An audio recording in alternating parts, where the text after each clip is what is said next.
मत संजीवनी विद्या से जीवित और स्वस्थ और तेजस्वी कर दिया। इस पर शुक्राचार्य जी के शिष्य महात्मा बलि ने अपना सर्वस्व उनके चरणों में चढ़ा दिया। तन मन से गुरु जी की सेवा, गुरु के आश्रित परीक्षित जो अपने गुरु के आश्रित और गुरु की सेवा परायण है, वो पूरे विश्व पर विजय प्राप्त कर सकता है। बड़ी महिमा है गुरु सेवा की। देखो, गुरु सेवा के प्रताप से ही संदीपनी जी जगत गुरु भगवान श्री कृष्ण के गुरु बने, अपने गुरुदेव की सेवा के प्रताप से।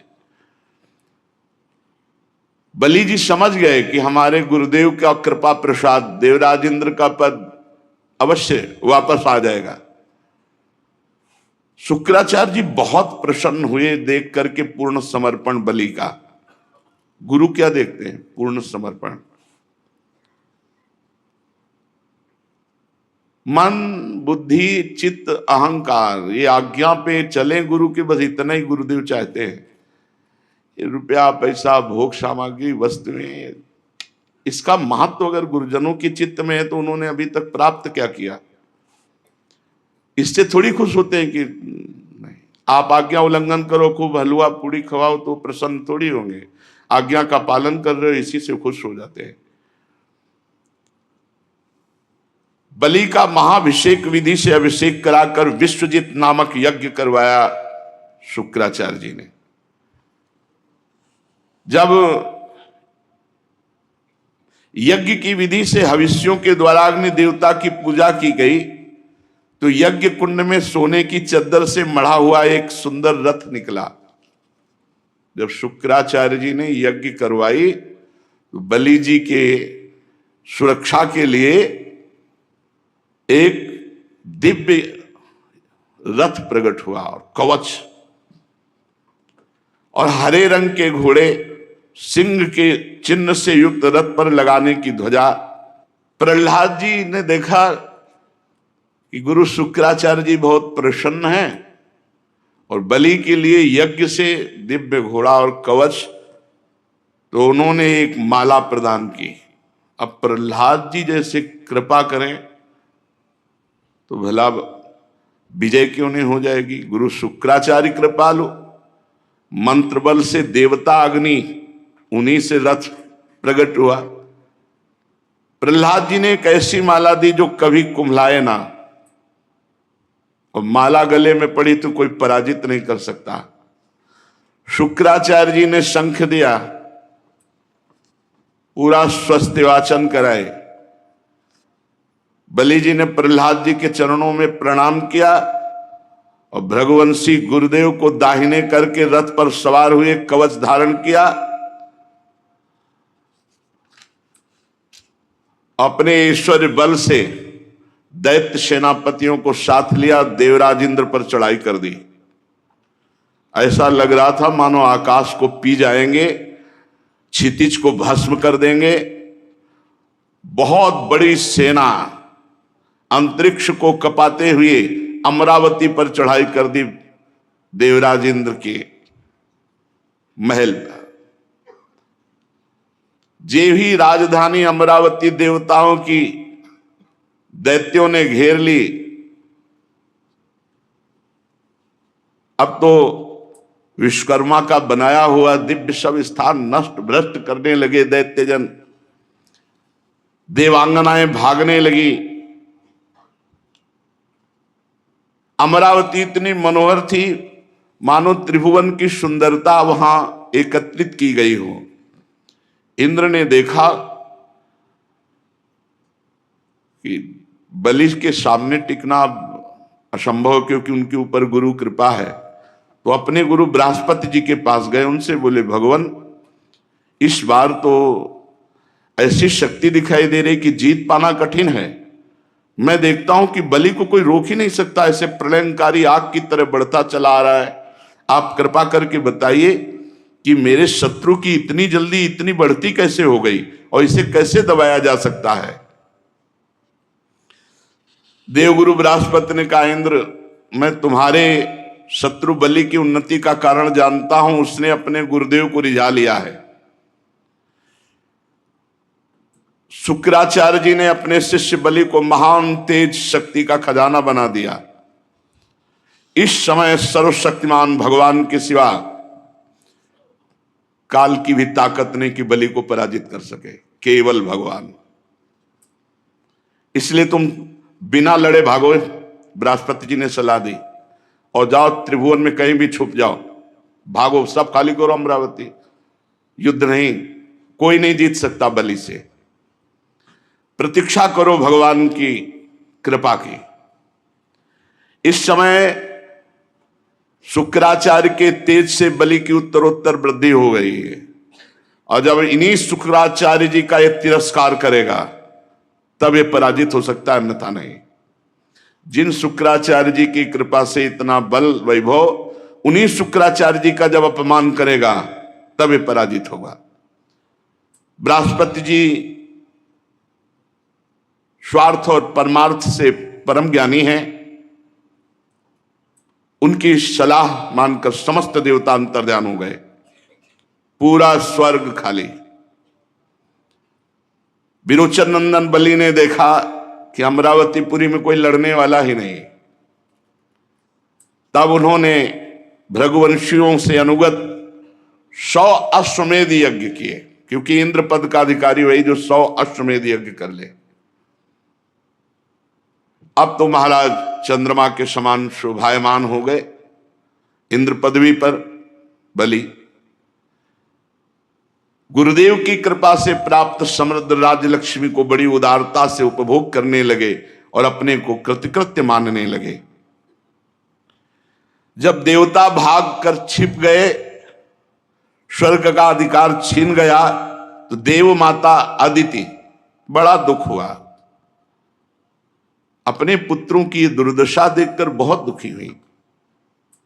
परम प्रभावशाली अपने पति कश्यप मुनि की जब समाधि टूटी तो उनके चरणों में प्रणाम किया, तो उन्होंने कहा सब शांति है, सब सुख है। अदिति जी ने विधि पूर्वक पूजन किया और कहा प्रभु काल विपरीत है, कोई भी हमारा पुत्र सुख पूर्वक नहीं है, सब भागे घूम रहे त्रिभुवन में छुपे हुए। इस समय अमरावती पर बलि का अधिकार है, हमारा कुटुंब पूरा उजड़ गया, हमारे प्रियजन सब उद्विग्न हैं। भगवान बस आपके सामने दासी यही कुशलता वर्णन कर रही है। मैंने आज तक कभी किसी का तिरस्कार नहीं किया, इसलिए मैं देव माता कही जाती हूं। और आप जैसा महान तपस्वी मेरा पति हो और फिर मेरे पुत्रों को ऐसा दुख हो, प्रभु कोई उपाय कीजिए जिससे मेरे पुत्रों को पुनः स्वर्ग प्राप्त हो। इस प्रकार आदित्य जी ने जब कश्यप जी से प्रार्थना की तो विस्मित होकर बोले, बड़े आश्चर्य की बात है, भगवान की कैसी प्रबल माया है। जब बात करो तो पंचभूतों से बने हुए इन्हीं शरीर की, पुत्र की, घर की, भगवान की किसी को परवाह नहीं। अरे प्रकृति से परे आत्म तत्व की कोई चर्चा नहीं करता। अरे समझो ना, यहाँ कोई किसी का पति है, ना पुत्र है, ना तो संबंधी है, ये मोह ही नाच नचा रहा है। प्रिय, तुम संपूर्ण प्राणियों के हृदय में विराजमान अपने भक्तों के दुख मिटाने वाले भगवान श्री कृष्णचंद्र वासुदेव की आराधना करो, जो चाहोगे वो प्राप्त हो जाएगा। भगवान श्री कृष्ण की आराधना कभी व्यर्थ नहीं होती, इसके सिवा कोई उपाय नहीं है। अदिति ने पूछा उपासना का स्वरूप क्या होगा? मेरे मनोरथ की पूर्णता होनी चाहिए, आप उपदेश कीजिए, मैं वो नियम धारण करूंगी। मैं बहुत दुखी हूं, मुझे ज्ञान नहीं, मेरे पुत्र स्वर्ग पर विराजमान हो, मैं देखना चाहती हूं, मुझे आराधना बताइए, क्या आराधना करनी? मैं देव माता हूं। कश्यप जी ने कहा, देवी, भगवान को प्रसन्न करने के लिए जिस व्रत का उपदेश वो मैं तुम्हें बता रहा हूं, ये फागुन के शुक्ल पक्ष में 12 दिन तक केवल दूध पीकर किया जाता है, और जो कामना करे उस कामना की पूर्ति हो जाएगी। 12 दिन तक इसे पयोव्रत कहते हैं। इन व्रतों में बड़ी सामर्थ्य है। अमावस्या के दिन शूकर की खोदी हुई मिट्टी उसको लावे और अपने शरीर को मलकर नदी में स्नान करे। उस समय ये मंत्र पढ़ना चाहिए, त्वं देव्यादि वराहेण रसाया स्थानमिच्छता उद्धृता से नमस्तुभ्यम पापमानम में प्रणाशय। संस्कृत ना आवे तो हिंदी से, हे देवी, प्राणियों की स्थान देने की इच्छा से वाला भगवान ने रसातल से तुम्हारा उद्धार किया था। हे पृथ्वी देवी, तुम्हें नमस्कार है, तुम मेरे पापों को नष्ट कर दो। ऐसा कहते हुए और सुअर की खोदी हुई मिट्टी से पूरे शरीर को मलकर फिर नदी में स्नान करें। इसके बाद अपने नित्य नैमित्तिक नियमों को पूरा करके एकाग्रचित्त से मूर्ति, वेदी, सूर्य, जल, अग्नि और गुरुदेव रूप से भगवान की पूजा करें। फिर प्रार्थना करें, प्रभु आप सर्वशक्तिमान हैं, अंतर्यामी और सबके आराधनीय हैं। समस्त प्राणी आप में और आप समस्त प्राणियों में निवास करते हैं, इसी से आपको वासुदेव कहते हैं। आप समस्त चराचर जगत और उसके कारण के भी साक्षी हैं। हे भगवान वासुदेव, मैं आपको नमस्कार करती हूं। भगवान को नमस्कार करके भगवान की स्तुति करे कि आप सबके प्राण हैं, आप इस जगत के स्वरूप हैं, आप योग हैं, योग के कारण हैं, आदिदेव हैं, पीताम्बरधारी केशव। मैं आपकी स्तुति करती हूं, आपकी चरण रज की उपासना करती हूं, आपकी कृपा लालसा प्राप्त करने के लिए। फिर गंधमाला आदि से भगवान का पूजन करे और दूध से भगवान की मूर्ति का स्नान करावे।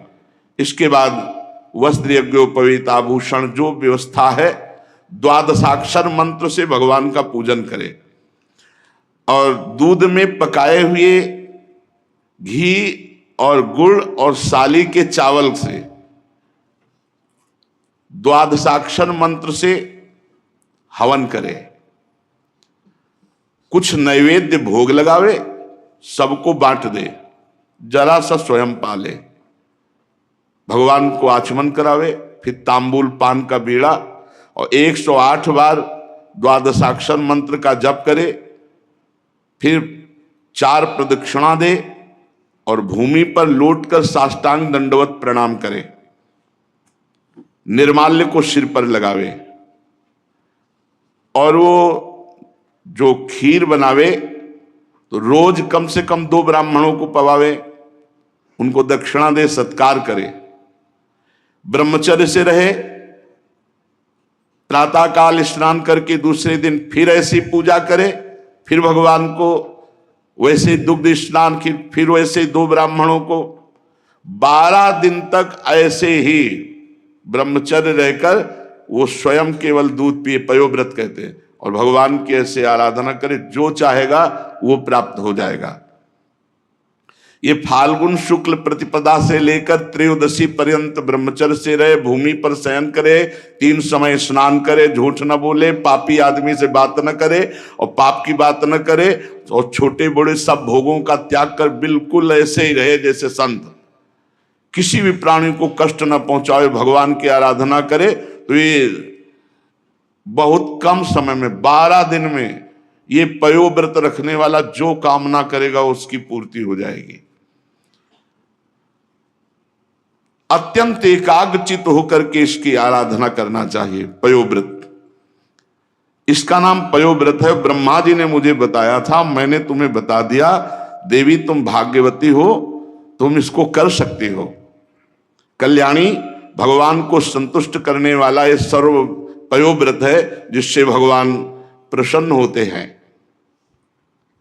परीक्षित अपने पतिदेव महर्षि कश्यप जी का उपदेश प्राप्त करके अदिति ने सावधानी से 12 दिन तक पयोव्रत का अनुष्ठान किया। जे ही पूरा व्रत हुआ तो सामने देखा भगवान प्रकट हो गए। अच्छा, भगवान जब प्रकट हुए तो चाहे देवकी वसुदेव जी के सामने, या यहाँ इस समय अवतार ले रहे हैं तो पहले चतुर्भुज रूप में प्रकट होते हैं और फिर भगवान जो अवतार लेना चाहते हैं वो रूप धारण करते हैं। तो यहाँ भी शंख चक्र गदा पद्म धारण किए हुए सामने प्रकट हो गए। अदिति जी तो विकल हो गई और प्रेम विह्वल होकर पृथ्वी पर लौटकर साष्टांग दंडवत प्रणाम किया। फिर उठकर हाथ जोड़कर भगवान की स्तुति करने की चेष्टा की, परंतु इतना आनंद, इतने आंसू की बोल न सकी। सारा शरीर पुलकित हो गया और आनंद उल्लास के साथ कंपायमान शरीर चुपचाप खड़ी हैं। परीक्षित यज्ञेश्वर भगवान श्री हरि देख रहे थे।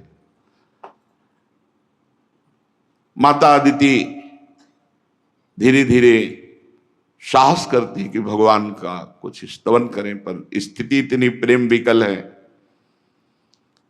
फिर हिम्मत की और लड़खड़ाए हुए शब्दों में कहा, आप यज्ञ के स्वामी हैं, स्वयं यज्ञ हैं, आप अच्युत हैं।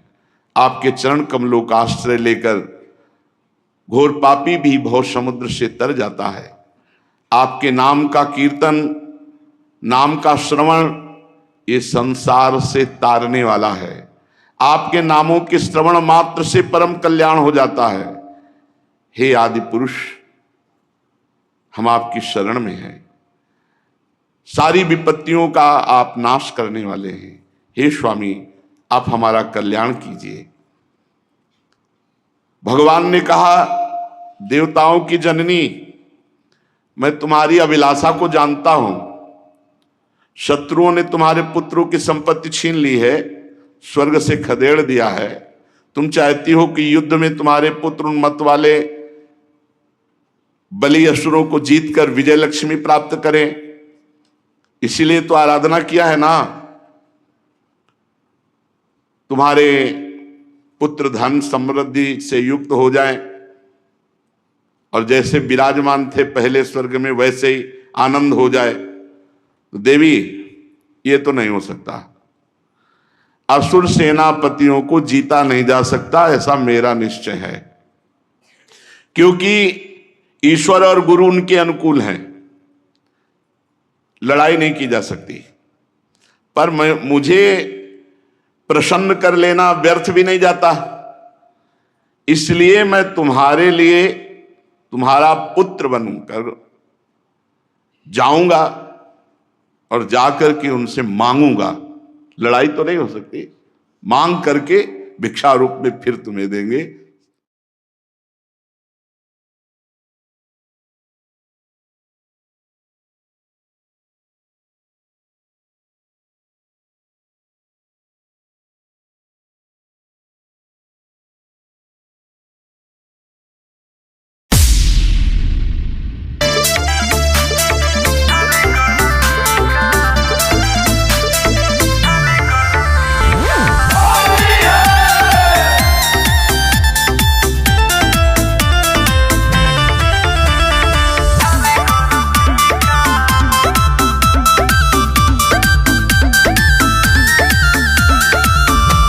फागुन के सगुन भाऊजी, रंग लबैब मिले पुन भाऊजी। हटे फागुन के सगुन भाऊजी, रंग लबैब मिले पुन भाऊजी। घुस गइल भीतरी होई होली फेंका, अजय सुनर को भौजी खाली कर टीका। लाला का से हाला कहाँ खाली कर टीका।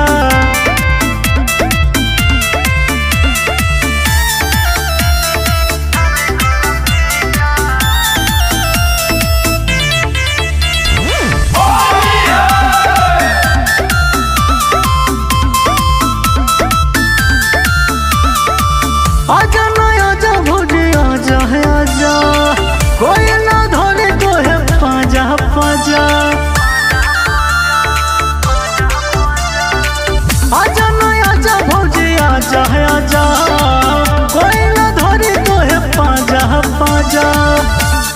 खपी चुकोरी मोरे सही तमाई का आ जाए सुनर को भौजी खाली कर टीका लाला का से हाला का खाली कर टीका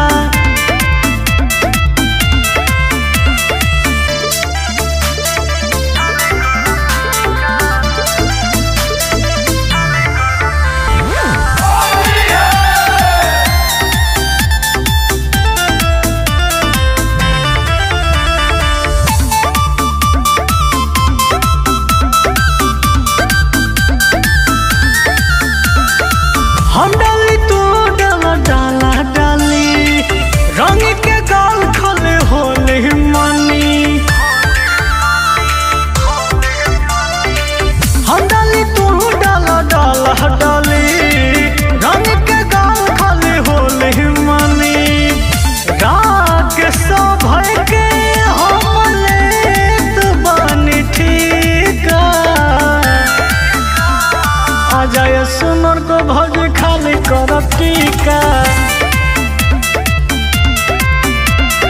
लाला का से हवा कह खाली कर टीका।